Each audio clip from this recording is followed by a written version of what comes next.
Mwili wa mtoto Alpha Edward Nyalusi mwenye umri wa miaka 7, mkazi wa mtaa wa Kibena huko Njombe mjini, aliyepotea Mei 12 mwaka 2026 umepatikana eneo la shamba la bondeni huko Kinyugu katika eneo la Hoad kwenye tabaka la maji ukiwa na majeraha usoni huku umefukiwa na miti. Mara baada ya mwili wa mtoto huyo kupatikana, baadhi ya wakazi wa mtaa huo wamesema jambo hilo limewagusa na kuomba vyombo vya ulinzi kufanya uchunguzi ili kubaini wahusika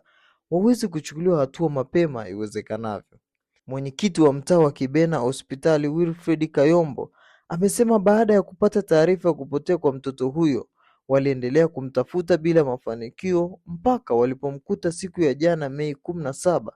mwaka 2026 majira ya saa 3 asubuhi kwenye eneo la Vinyugu akiwa amefariki.